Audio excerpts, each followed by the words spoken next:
primero, feliz año a todos, a los que no he podido saludar personalmente.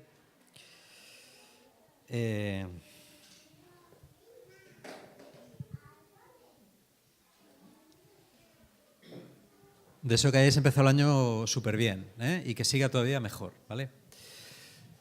Mirad, yo había pensado hablar hoy de... Bueno, hoy no había pensado hablar, pero por la mañana me dijeron que tenía que hablar. Entonces, yo había pensado hablar hoy de un tema que, bueno, estoy estos días con él y a mí siempre me gusta hablar un poco de lo que vivo en primera persona, ¿no? Me parece que es mucho más honesto, salvo cuando se trata de una enseñanza, cuando se trata de una exhortación, yo creo que es mejor hablar de lo que uno vive en un momento determinado, ¿no? De lo que uno siente o de lo que el Señor le está mostrando en ese momento determinado. Quería empezar leyendo una lectura. Los que tengáis Biblia o móvil con Biblia, está en Primera de Macabeos.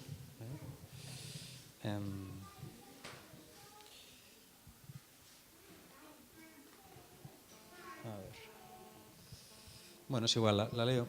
Es decir, leo un poquitín el contexto. El libro de los Macabeos, los dos libros de los Macabeos, describen un momento particularmente difícil de la historia de Israel. Israel había pertenecido durante mucho tiempo al imperio babilonio. Los asirios habían conquistado primero el reino del norte, después los babilonios conquistaron el reino del sur. Y había pertenecido al imperio babilonio primero, persa después, durante mucho tiempo. Luego fue conquistado por Alejandro Magno, y Alejandro Magno, cuando murió, se lo dejó a sus generales. Primero se lo dejó...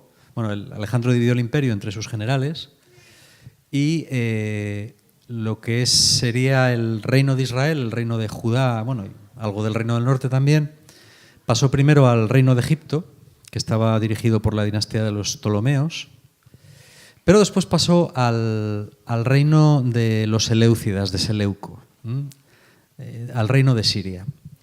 Entonces, cuando Israel pasó al reino de Siria, los sirios, que habían creado una especie de reino helenístico, os explico todo esto para que entendáis un poco el contexto, no me voy a enrollar aquí con una lección de historia.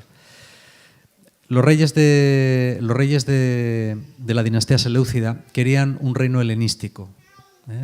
Introdujeron la lengua griega muy fuertemente, introdujeron las costumbres griegas y para asimilar mejor al pueblo judío le prohibieron realizar sus prácticas religiosas, entre ellas la circuncisión y el culto en el templo de Jerusalén. Incluso en el templo de Jerusalén llegaron a poner un ídolo y obligaron a los judíos a sacrificar a ese ídolo en el propio templo, ¿no? Lo cual para un judío era lo peor de lo peor, ¿vale? Bueno, esto provocó una sublevación muy grande, que fue la sublevación de los macabeos. La palabra macabeo viene del hebreo maccabi, que significa martillo. Y bueno, ese apodo se le dieron a Judas, que era un poco el iniciador de la dinastía. Entonces ellos hicieron una especie de rebelión, se rebelaron contra los ejércitos de los reyes seleucidas y consiguieron una cierta independencia durante, no mucho tiempo. Durante un poco de tiempo consiguieron una cierta independencia. Pero la lucha fue terrible. Y muchos judíos sufrieron enormemente. Es decir, estos años del dominio, digamos, helenístico fueron de los más duros, de los peores de la historia de Israel. Por no decir quizás los peores. Entonces, cuando Matatías, que es... Decía uno que había sido el peor sobrino del Antiguo Testamento. Por lo de Matatías. Un chiste bastante tonto, ¿no? Bueno, pues...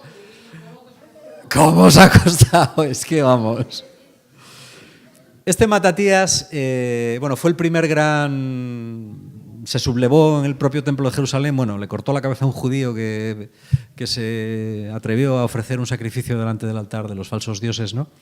Y provocó una rebelión, la primera gran rebelión contra los reyes de la dinastía seleucida. Y cuando Matatías muere,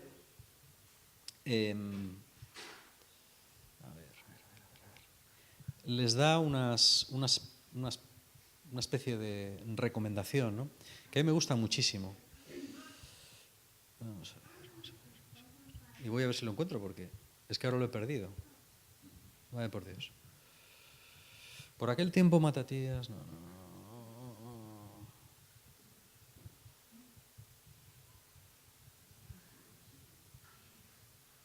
Estos son los problemas del directo.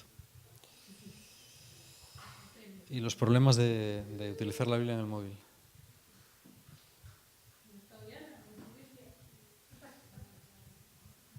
No pasa nada. Bueno, pues...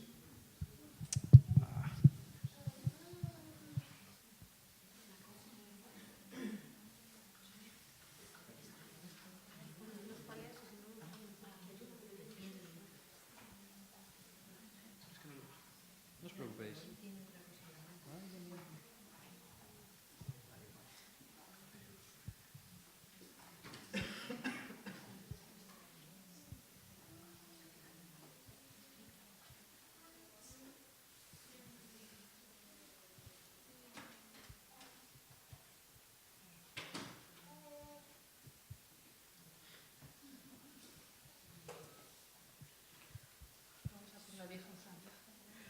Muy bien.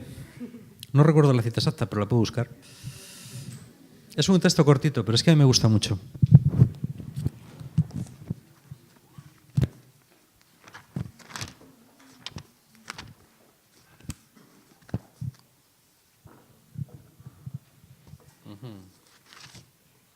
Sí, espera un poco. No.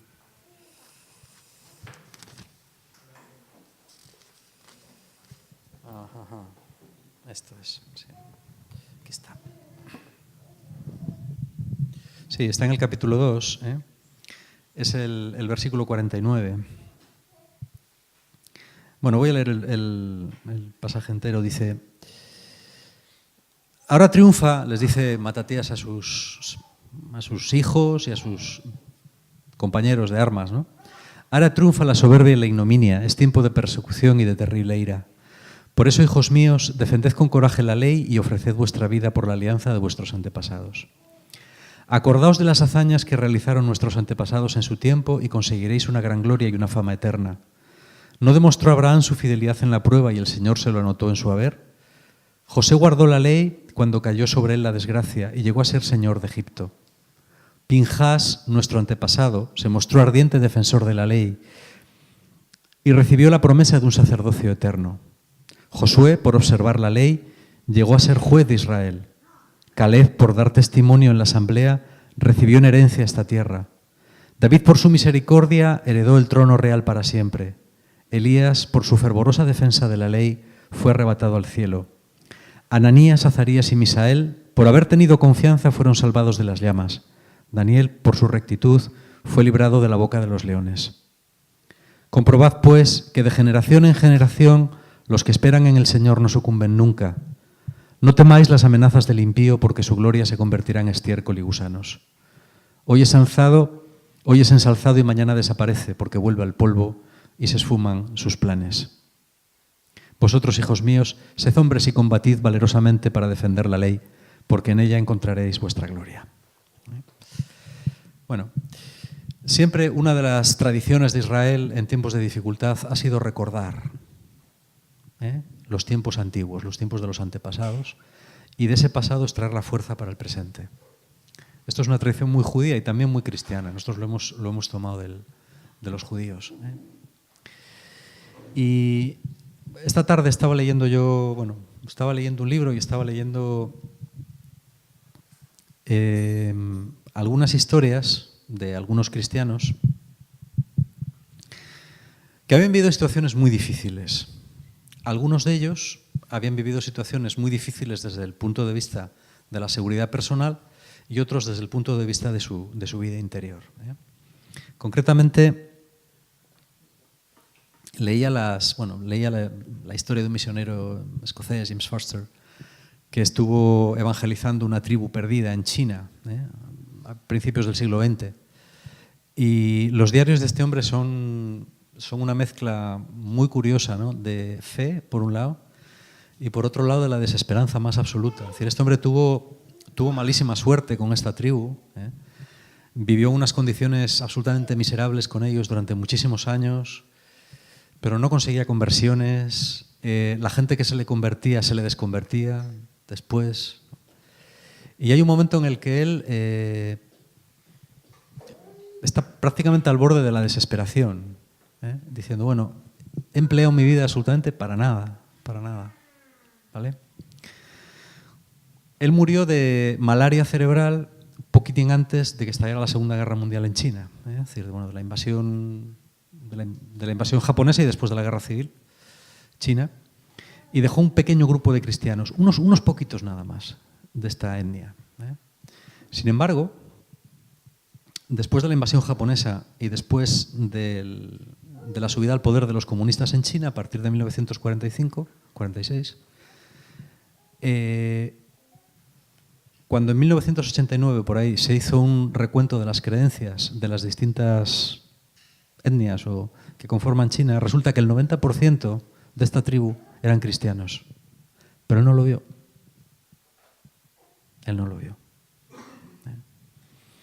Leía también hace año y medio o 2 años leí cuando lo salió, ¿no? El libro de Ben Semiluz, que recoge una serie de textos y de testimonios de Madre Teresa de Calcuta, especialmente de su diario, un diario que le mandó llevar su director espiritual. Es el libro más descorazonador.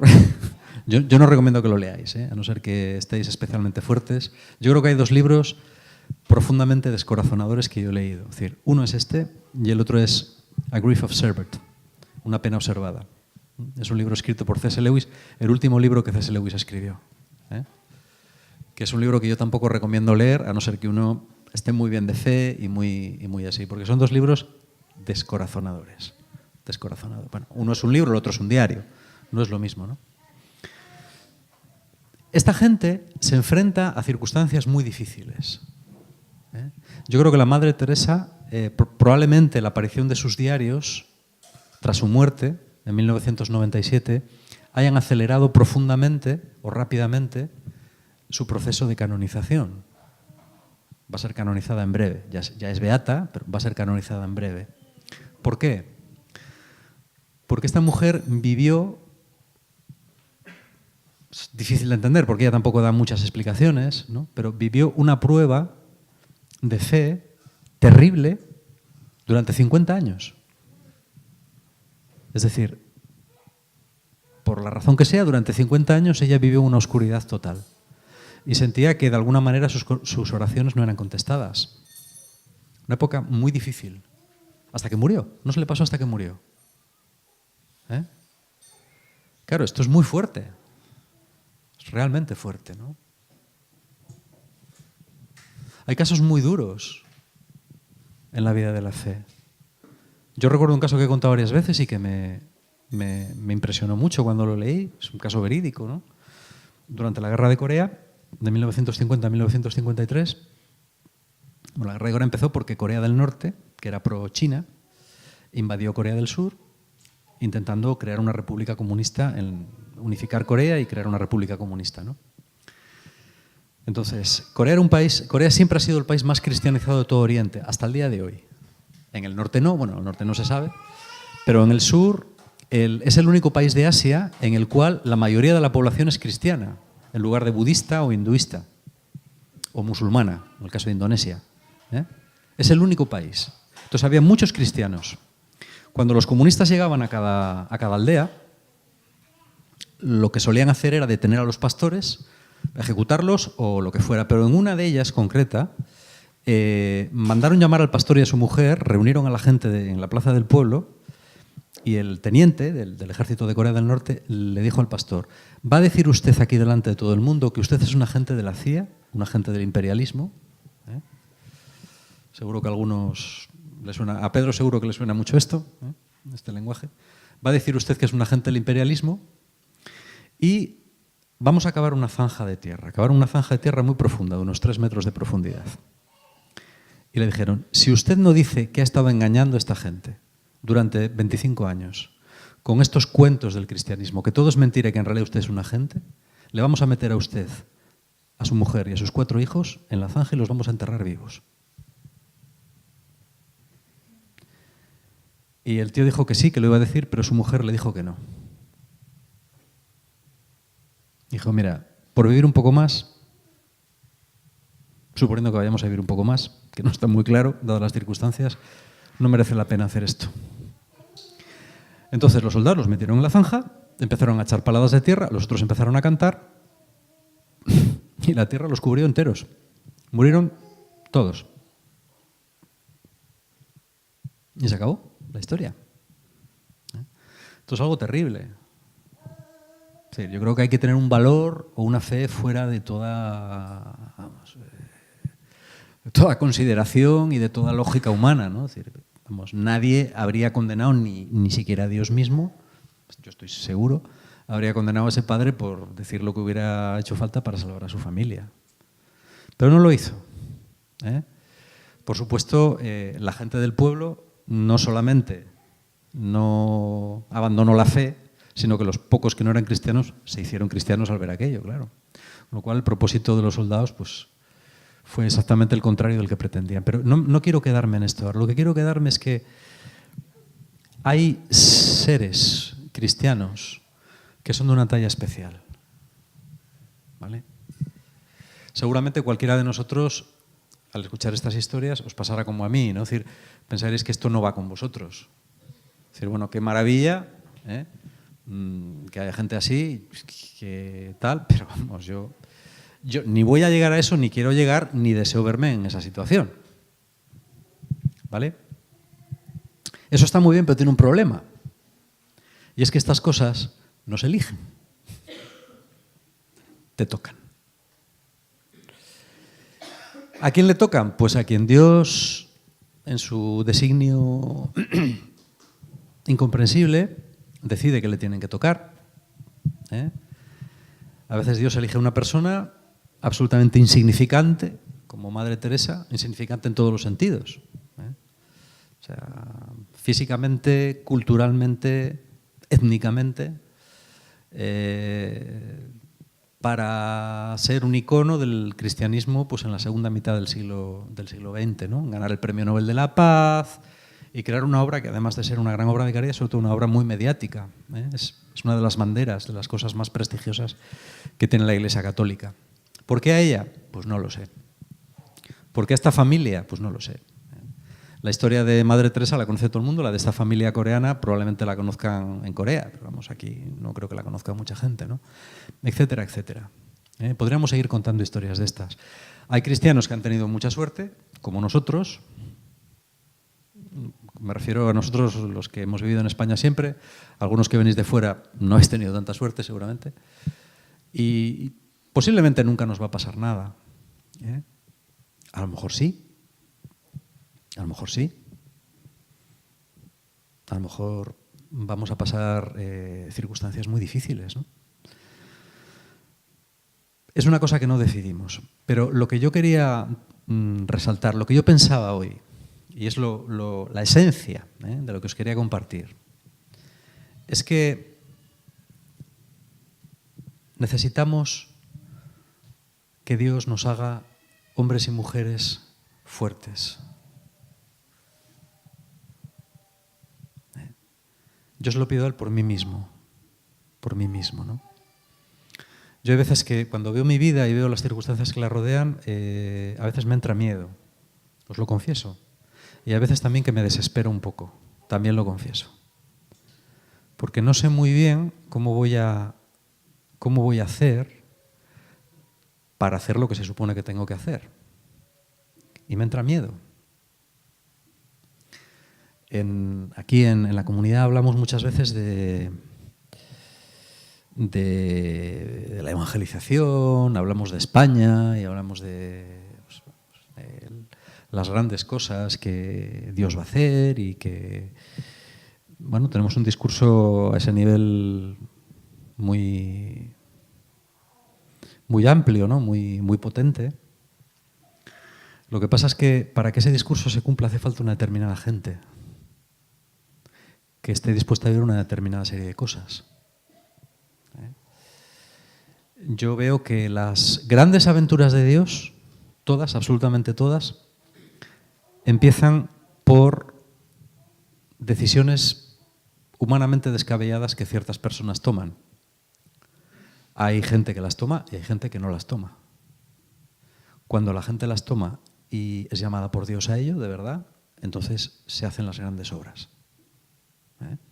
Y tenemos a gente pues como Abraham, como Josué, como Caleb, como Pinjas, como Ananías, Azarías y Misael, o como cualquiera de estas personas, ¿no? Gente que marca la diferencia. Yo estoy seguro de que algunos de los que están aquí están llamados a marcar la diferencia.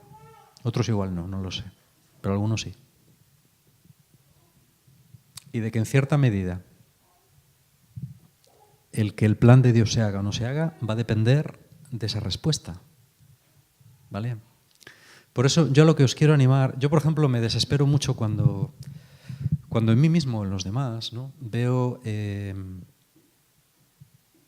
preocupación y dolor por chorradas, por absolutas chorradas,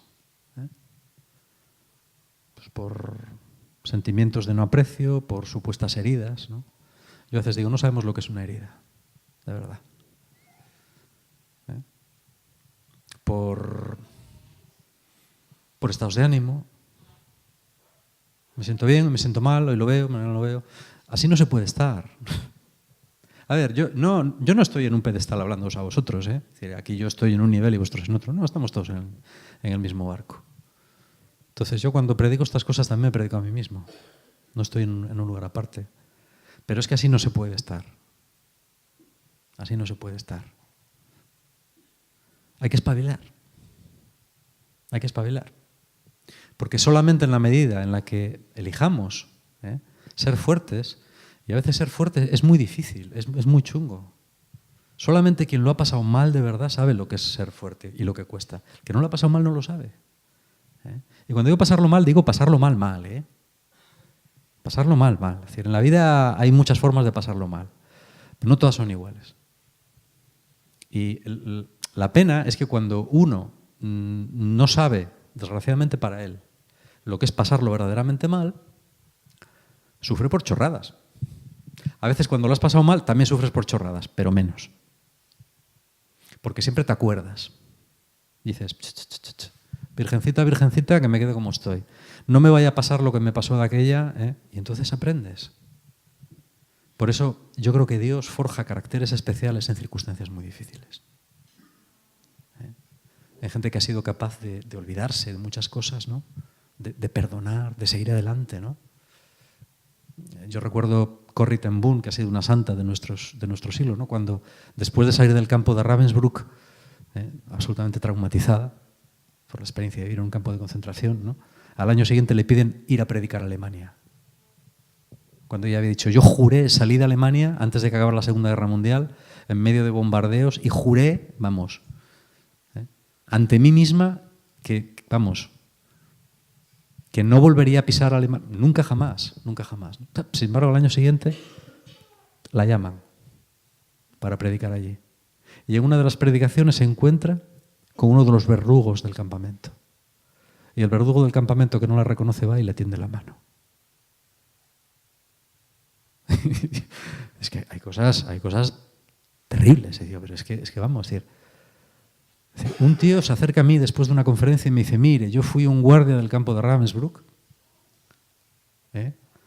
pero yo sé que usted estuvo allí, perdóneme.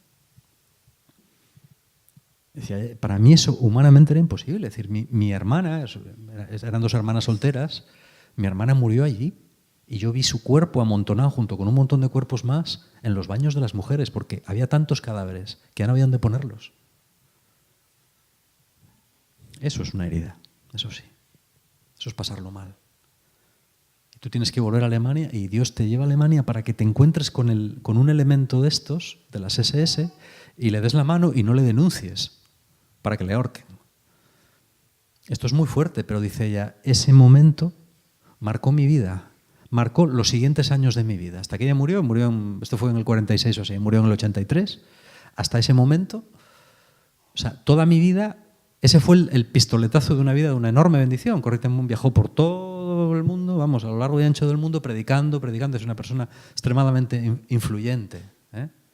Una señorina muy pequeña, pero muy influyente también. Y sin embargo Dios la lleva a esa prueba, ¿no? Que es una prueba ya psicológica, una prueba de perdón extremo y máximo. Muchas otras cosas hay así. Eso es ser hombres fuertes, ¿no? Yo pienso que Dios necesita una generación de hombres y de mujeres fuertes en este país para que su plan se cumpla. Y tiene que ser gente de este país. Yo sé que hay gente que lleva años en Inglaterra orando por este país. Sé de gente que viene de Inglaterra aquí desde hace años y de vez en cuando vienen aquí para rezar por este país. Ingleses. Que son gente que, bueno, no nos han caído especialmente bien a lo largo de la historia. De hecho, hemos estado siempre en guerra con ellos. Siempre. Y yo decía, qué curioso, ¿verdad? Es decir, que haya gente que está en Inglaterra y que vienen aquí a España y se quedan un fin de semana aquí para orar por este país. Yo se lo agradezco enormemente, enormemente. Pero también sé que lo que Dios va a hacer en este país lo va a hacer con gente de este país. No lo va a hacer con ingleses, ni con franceses. Los ingleses no lo han intentado, los franceses sí, pero no les ha salido. Porque Dios tiene que hacer esto con españoles. Y esos españoles somos nosotros. Y algunos más. Entonces yo quería animarme a mí mismo y animaros a vosotros. Estaba orando esta tarde por ello, ¿no? Meditando estas cosas y pidiéndole a Dios que me haga fuerte y que me ayude a tener fe. Y sentía, y con esto termino, cuando oraba, sentía que cada uno de nosotros es como es lo que es, y da de sí lo que da. Ya sabéis que una de las predicaciones más insistentes en fe y vida, lo sigue siendo y yo creo que lo seguirá siendo, por lo menos mientras yo viva, es la importancia de vivir en la realidad. No, es el móvil. ¿No?